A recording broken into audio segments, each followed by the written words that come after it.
Bonjour à tous et bienvenue pour ce nouveau débriefing. La France est en proie à une crise économique, une crise politique et on vient de voir dans les dernières heures un certain nombre d'événements avec la démission de Sébastien Lecornu ce matin suite à sa nomination il y a 27 jours. Il a été dans l'incapacité de former un gouvernement ou tout du moins les nominations qu'il a faites hier soir se sont révélées être trop pour certains, comme Bruno Retailleau qui a mentionné que Bruno Le Maire peut-être était de trop. Il n'a pas mentionné exactement. Le Rassemblement national ce matin a mentionné qu'ils allaient censurer de suite ce gouvernement parce qu'il n'allait pas assez loin dans la réforme, dans la rupture avec le passé, malgré le fait que Sébastien Lecornu ait dit qu'il n'utiliserait pas l'article 49.3. Mais voilà. Donc, des événements qui sont nombreux et aujourd'hui, pour ce faire, j'ai invité un politologue qui a écrit un livre sur Emmanuel Macron, un président anormal. Il s'appelle Michel Fize et j'aimerais que vous l'accueilliez avec moi parce que je pense qu'il n'y a rien de mieux qu'un sociologue, politologue pour parler, on va dire, de ce qui se passe en ce moment, pour essayer de nous décrypter les événements et nous donner un petit peu le là sur ce qui va se passer. Bonjour Michel Fize, donc je le rappelle, merci de vous être rendu disponible si rapidement pour commenter un petit peu cette actualité qui est brûlante. Quand vous voyez ce qui se passe aujourd'hui et que vous entendez les Français, qu'est-ce qui vous vient à l'esprit? Je crois qu'on est dans des mascarades, des farces qui sont dignes des plus belles comédies de Molière. Hein. On finit d'ailleurs même par ne plus croire à ce que l'on voit, hein, tant ça paraît totalement irréaliste. Alors, on voit surtout, après, je dirais, une première bourde, parce que quand même avoir eu l'idée de réinstaller Bruno Le Maire, hein, qui est quand même au moins co-responsable du milliard de dettes supplémentaires, bon, j'ai envie de dire, il fallait le faire. Mais ça s'explique par la psychologie d'Emmanuel Macron, qui a, sur Monsieur le maire, une vision totalement différente de la nôtre. C'est-à-dire, il ne voit pas la réalité d'un homme qui a conduit évidemment à ces défaillances économiques et financières. Je rappelle qu'aujourd'hui, il y a 67 000 fermetures d'entreprises chaque jour. Voilà. Donc, ce n'est pas évidemment une preuve de réussite. Mais dans l'esprit de M. Macron, il reste attaché à cette idée que c'est un brillant ministre. Il dirait peut-être comme Giscard d'Estaing avait dit de Barre, le meilleur économiste de France. Voilà. Donc, il a une lecture de l'événement complètement différente. Alors, ce qui me frappe. On rappelle Bruno Le Maire qui voulait mettre l'économie russe à genoux, mais en fin de compte, qui a réussi probablement à mettre l'économie française à genoux avec 3 400 milliards de dettes, 1000 et quelques milliards de dettes supplémentaires en 7 années du ministère à l'économie et les finances. Donc oui, Voilà. une grille de lecture différente, on va dire. Voilà, alors c'est sûr que quelque part, cela montre une nouvelle fois que Emmanuel Macron ne se comporte pas comme un politique.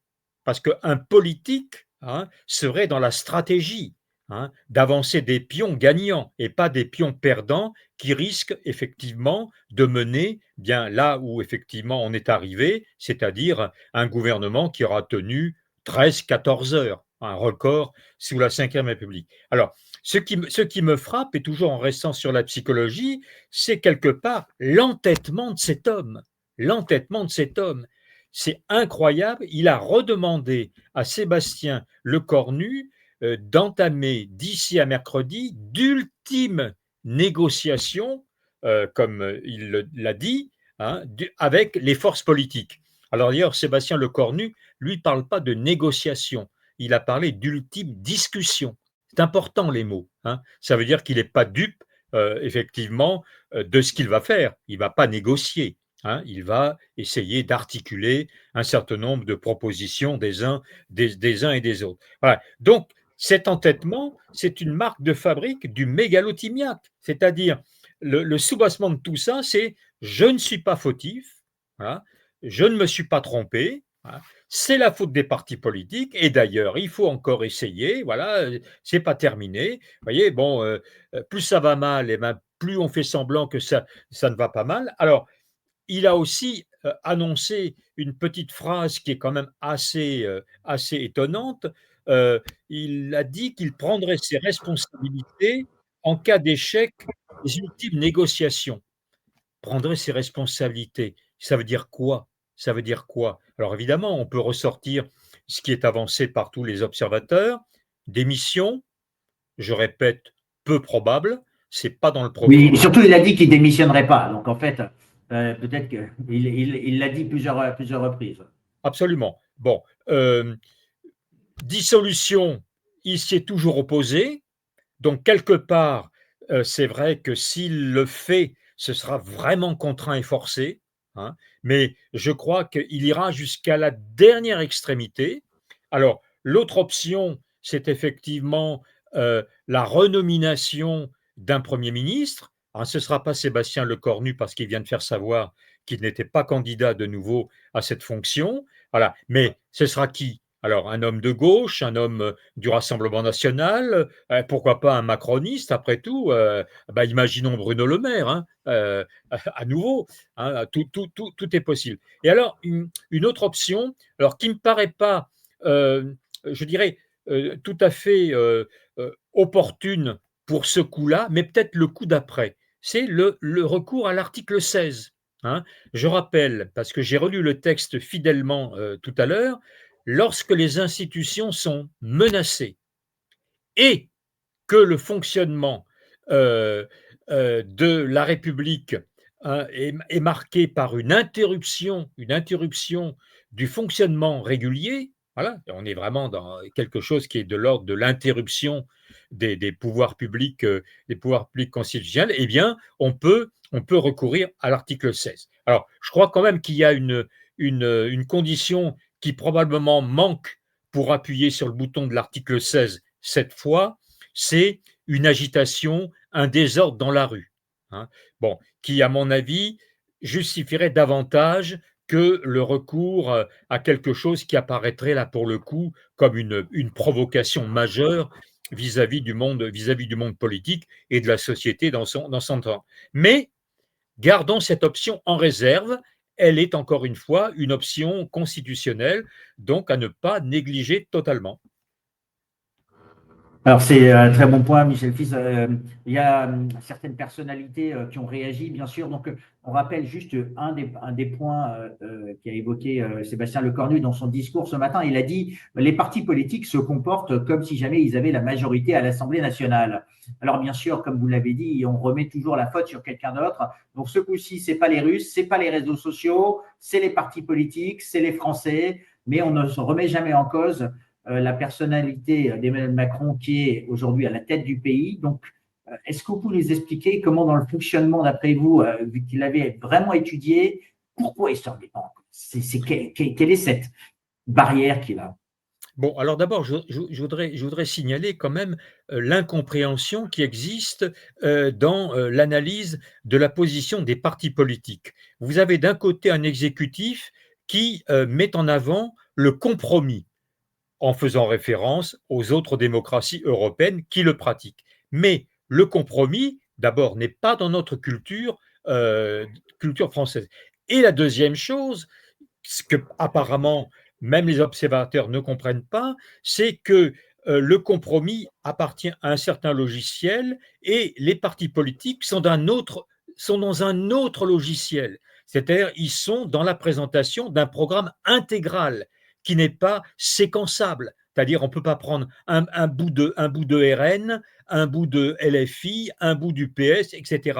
Ce qui était évidemment le souhait et d'Emmanuel Macron et de Sébastien Lecornu. Ça ne marche pas comme ça. Donc, encore une fois, nous sommes dans un pays d'idéologie. Donc, que ce soit le programme de LFI ou le programme de RN, ils ne sont pas à découper, hein, en morceaux. C'est-à-dire, on les prend ou on ne les prend pas. Et évidemment, les responsables de ces partis avancent leur programme tout entier. Voilà, donc l'idée de prendre un petit bout par ici, un petit bout par là, ce que monsieur Lecornu semblait disposé à faire, bon, ça ne peut pas marcher. Donc évidemment que les négociations ou les discussions vont échouer, hein. Les mêmes faits, hein, les mêmes causes, comme on dit, produisant les mêmes effets. Voilà. Alors, on a là, encore une fois, derrière, un homme, Emmanuel Macron, qui regarde ça aussi un peu comme un spectateur, hein, et donc toujours avec l'assurance qu'après tout, il n'a rien à se reprocher, hein, qu'il est victime, voilà, quelque chose d'important aussi chez lui, qu'il est victime des agissements des partis politiques. Voilà, que lui, depuis 8 ans, eh bien, s'est efforcé, et d'ailleurs, il vous ferait un bilan probablement positif, un bilan globalement positif, hein, comme on disait en d'autres temps et en d'autres et en d'autres lieux. Donc, il est complètement décalé, hein, décalé par rapport à la réalité, parce que sa réalité, elle s'appelle la mégalothymia. C'est un homme qui est enfermé. Voilà. Ben, le logiciel d'Emmanuel Macron, c'est un logiciel psychologique. Ce n'est pas un logiciel politique.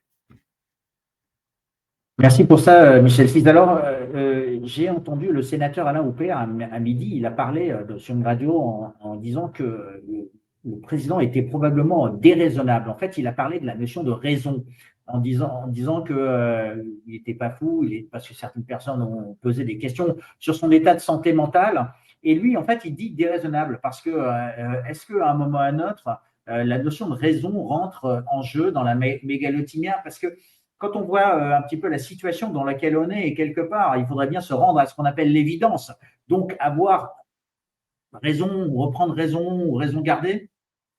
Alors, on pourrait parler d'une raison pathologique, c'est-à-dire qu'il y a une cohérence dans les actions et les propos d'Emmanuel Macron. Voilà.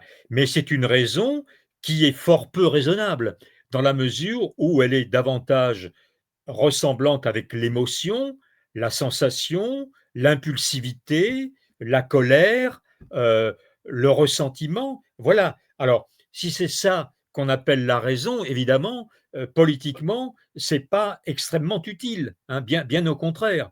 Donc la raison politique, la raison d'État, l'intérêt général sont des notions qui sont, je crois, totalement étrangères à Emmanuel Macron.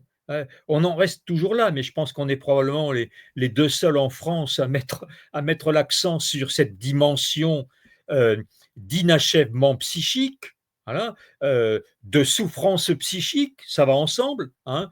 La supériorité se marie bien dans son cas avec un sentiment d'infériorité dans tous les cas. Et encore une fois, là, par exemple, on dit, mais on attendait une prise de parole, mais il ne peut pas prendre la parole.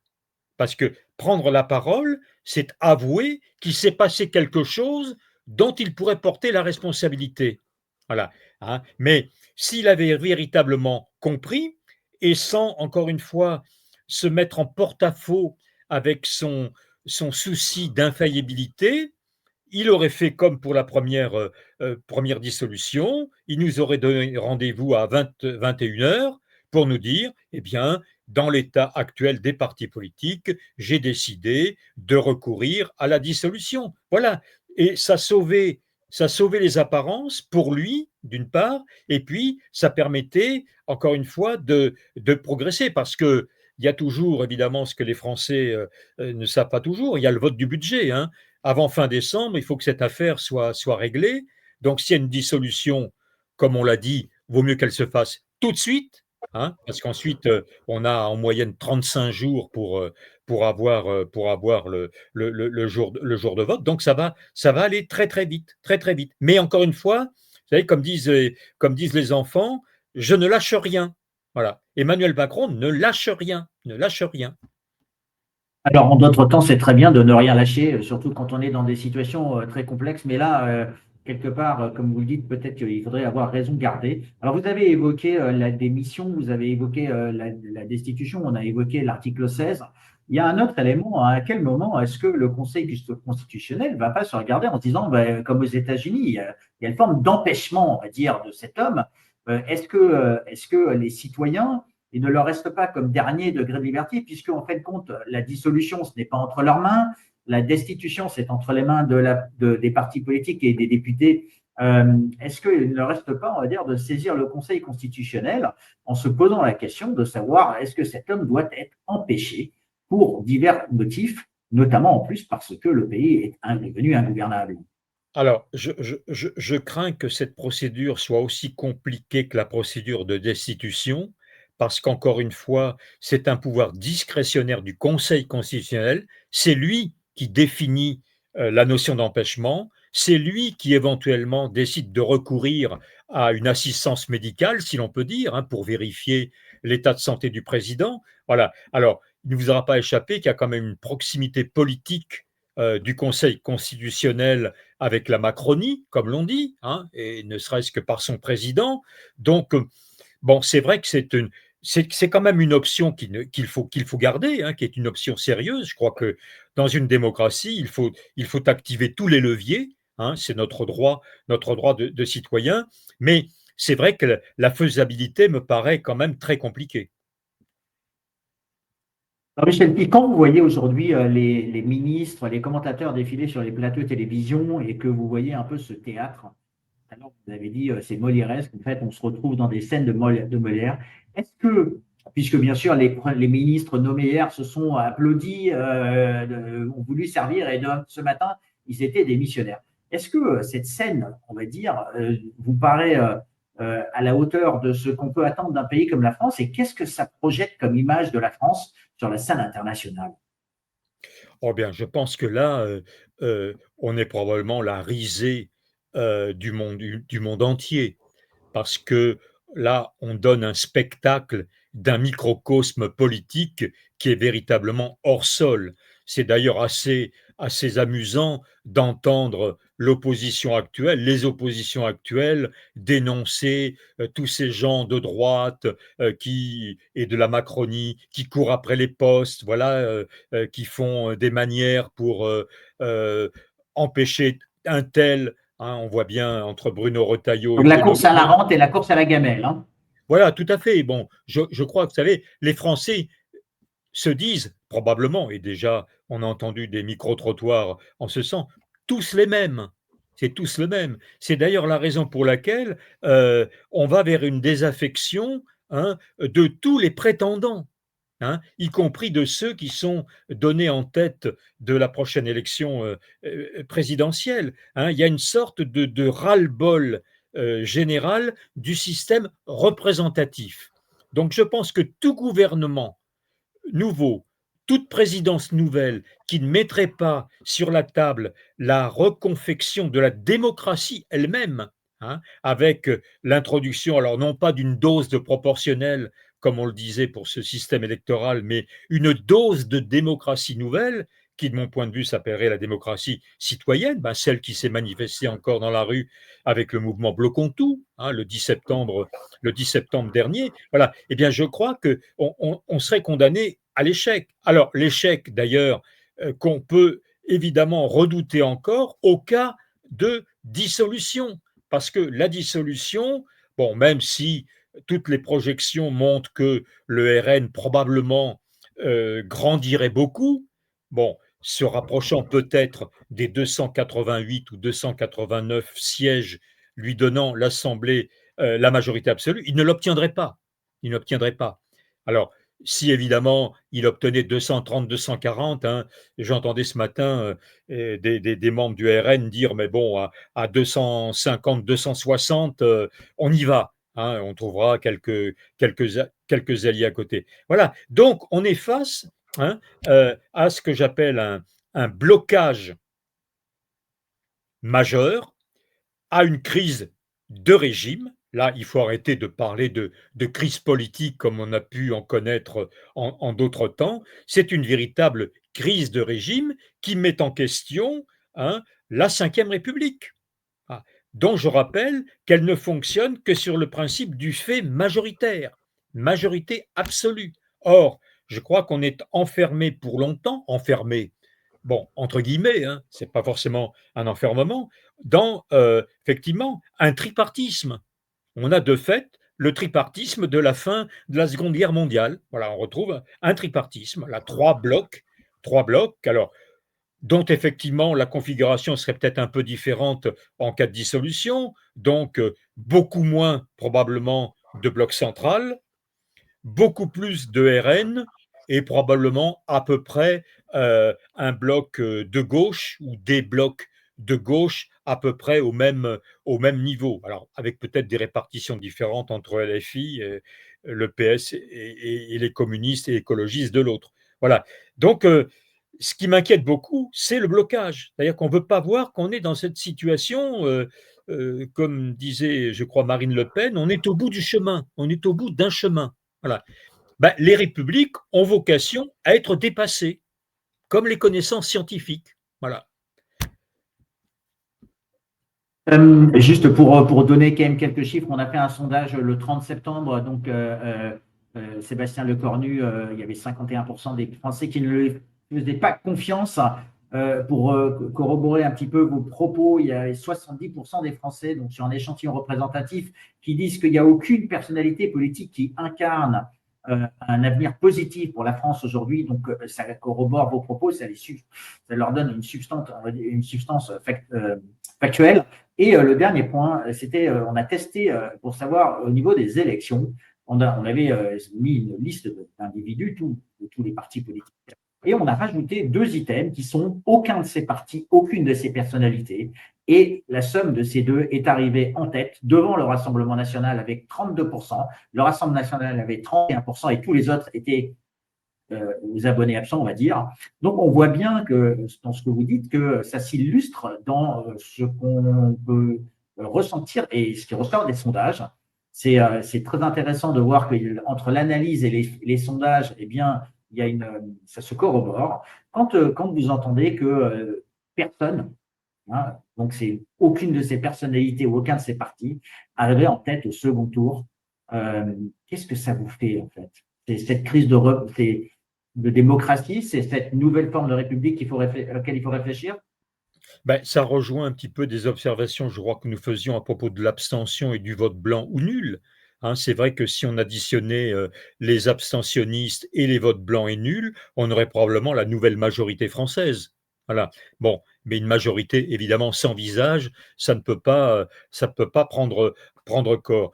Je crois que, bah, comme je l'ai expliqué dans un prochain livre dont nous aurons l'occasion de reparler, Septembre noir. D'ailleurs, on pourrait presque dire maintenant septembre et octobre noir, hein, il faudrait rajouter ce mot, hein. Cette race d'hommes politiques est morte. Elle est morte dans l'esprit des Français. Voilà. Euh, euh, elle n'arrivera pas à remonter le courant. Voilà, comme le font de grands poissons. Voilà. Mais là, le monde politique, c'est devenu un monde de petits poissons pour les Français. Voilà, de petits poissons qui essaient de se partager les miettes, hein, dans la formation du pouvoir. Voilà. Et encore une fois, avec aussi cette espèce, je dirais, de verrue monstrueuse qui s'appelle l'élection du président de la République au suffrage universel direct.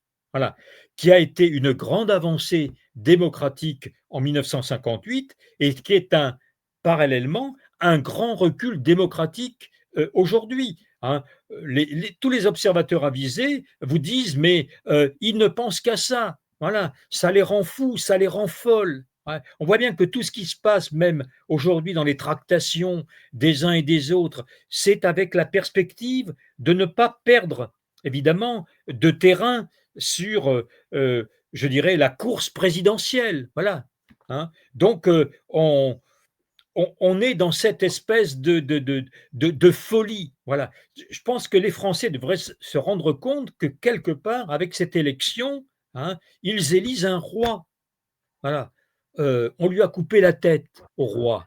Bon. Euh, Et on a aboli la peine de mort.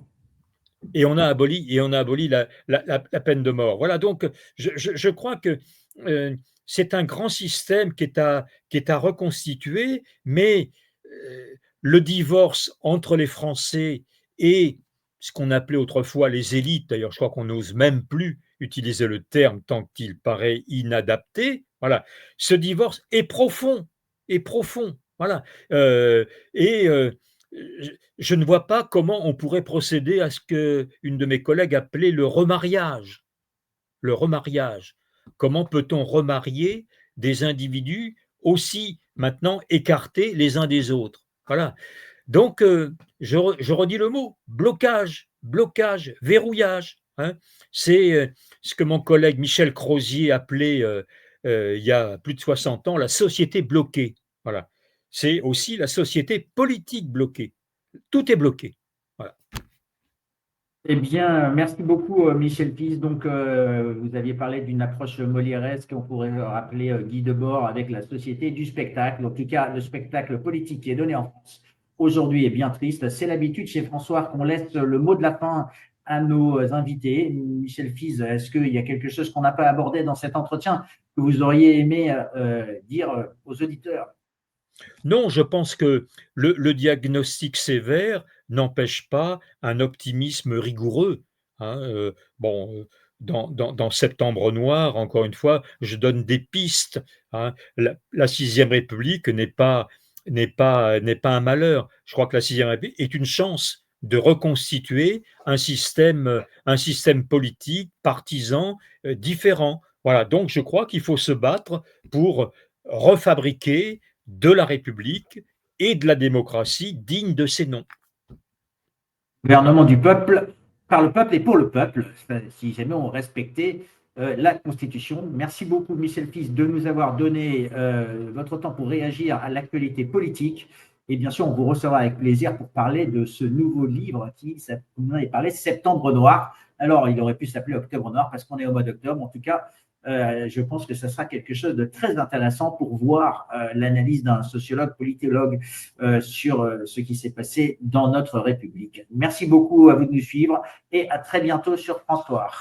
Bonne soirée.